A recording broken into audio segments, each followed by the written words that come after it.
राम राम. मी advocate Ramesh Rajurkar Nandigram YouTube चॅनलवर आपला सर्वांचं हार्दिक स्वागत करतो. काल मी सांगितल्याप्रमाणे मी जे न्यायालयीन फौजदारी खटले चालवले आहेत त्या खटल्यांबद्दल आपल्याला माहिती देण्यासाठी मी हे एपिसोड सुरू केलेले आहेत. त्यातला आज पहिला एपिसोड आहे की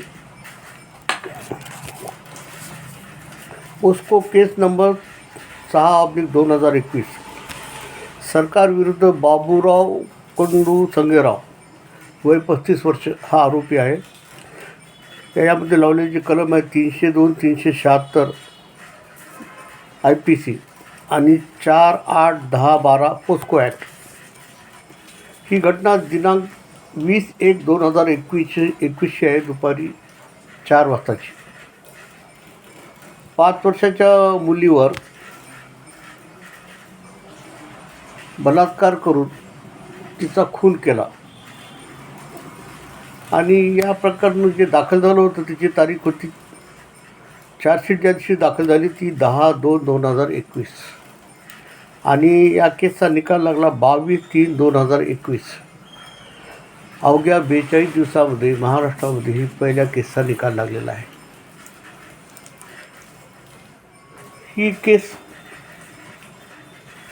क्रूर पाशवी बलात्कार आणि किळसवाणी,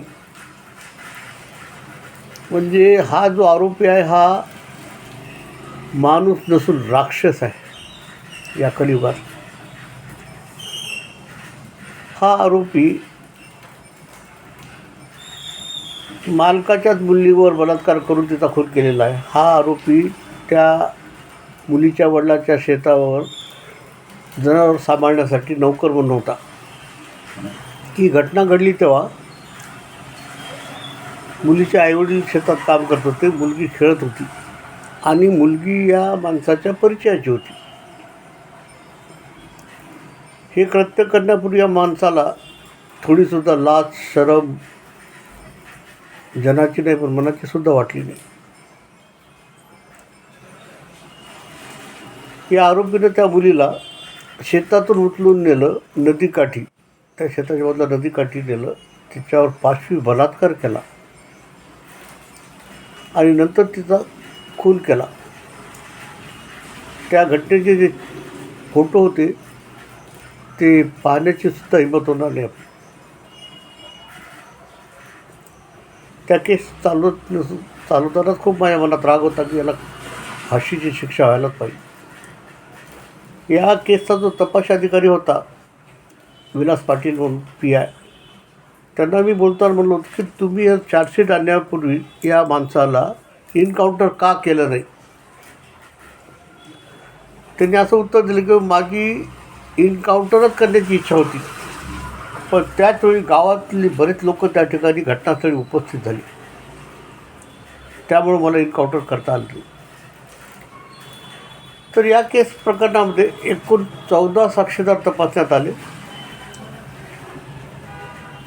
घटनेला कोणी आयविटनेस नव्हता, पण घटनास्थळी या आरोपीचे कपडे, त्याचं पाकीट, त्याचं आधार कार्ड आणि आरोपीला ऑन दी स्पॉटच पकडलेलं आहे पोलिसांनी. आरोपी कुठं पळून गेला नव्हता. पोलीस ज्यावेळी ज्या घटनास्थळी पोहोचली त्यावेळी तो आरोपी तिथंच होता. आणि यामध्ये फॉरेन्सिकचे जे रिपोर्ट आहेत ते सुद्धा खूप महत्त्वाचे होते. यामध्ये घटनास्थळ पंचनामा आहे, जप्ती पंचनामा आहे,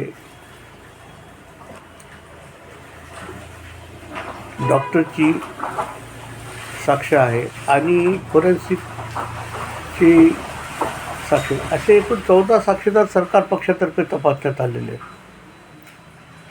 आरोपीच्या विरुद्ध भक्कम पुरावा होता आणि आरोपीनं केलेलं कृत्य हे किती घृणास्पद आहे, किळसवाणी आहे, अशा प्रकारचे शब्द न्यायाधीशांनी या निकालामध्ये व्यक्त केलेले आहेत. न्यायाधीशांना सुद्धा या प्रकरणाचा फार मोठा राग होता त्यांच्या मनावर की हा आरोपीला शिक्षा झालीच पाहिजे, असं त्यांच्याही बोलण्यातून स्पष्ट होत होतं की हा जो केलेला प्रकार आहे, ही घटना आहे, ही फार दुर्दैवी आहे आणि त्याला मनुष्य नाही पशु तुल्य कृत्य केलेलं आहे या आरोपीने.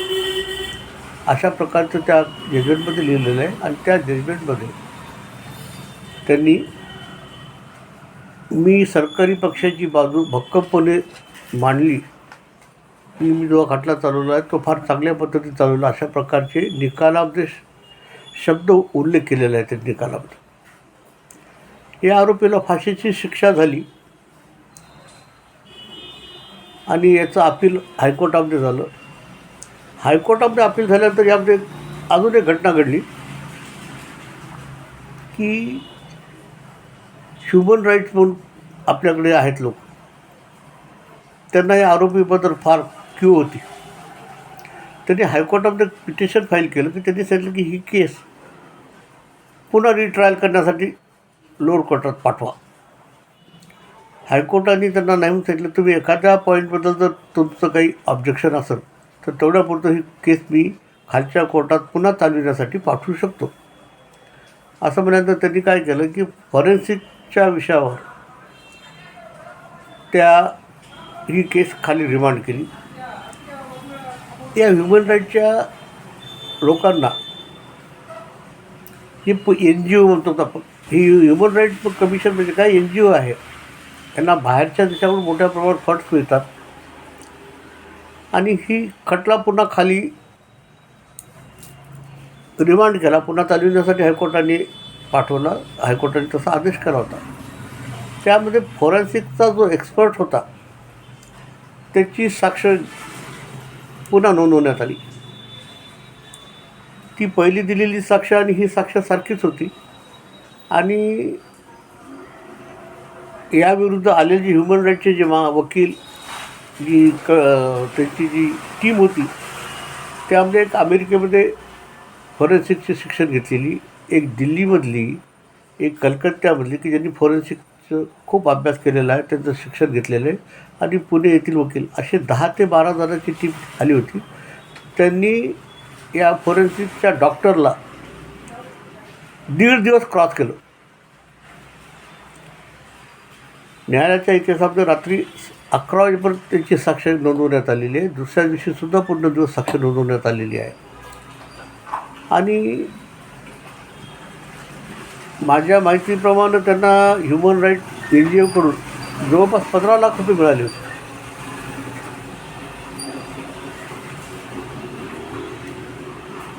या लोकांना, या माणसानं केलेलं जे कृत्य आहे पशुतुल्य, याबद्दल काहीच वाटलं नाही त्यांना. आणि त्या तरीकेत पुन्हा हायकोर्टाकडे या न्यायालयाने या बाबतीत निर्णय दिला की जी झालेली साक्ष आहे ती पूर्णतः योग्य आहे, बरोबर आहे, कायदेशीर आहे. आणि त्यांनी जे फॉरेन्सिकच्या डॉक्टरनं जे कथन केलं त्या साक्षीमध्ये ते योग्य आहे. अशा प्रकारची केस पण हायकोर्टात गेली. हायकोर्टामध्ये ती पेंडिंग आहे. आणि ही घटना, अशीच सेम घटना पुण्यामध्ये घडलेली आहे, जी आपण वर्तमानपत्रात वगैरे TVवर पाहिलेलं आहे. सेम केस होती. ती केस 60 दिवसात निघाली आणि मी चालवलेली केस 42 दिवसात निघालेली आहे. हा एक रेकॉर्ड आहे. आणि याप्रमाणे अशा पशुतुल्य, यामध्ये माणुसकी नाही, ज्याला त्याची बुद्धीच निर्बुद्ध माणूस हा, त्या मुलीवर बलात्कार करून त्याचा खून केला, भयानक कृत्य होतं हे. आणि अशा पद्धतीने या केसचा निकाल लागलेला आहे. ही अशाच प्रकारची माहिती मी चालवलेल्या खटल्याची आपल्याला देईल. हा एपिसोड थोडा मोठा होत जाईल कारण यामध्ये बऱ्याच गोष्टी असतात, तरी मी खूप शॉर्टमध्ये सांगतो आहे. आपण आपलं मत माझ्या कॉमेंट बॉक्समध्ये द्या. जय श्रीराम.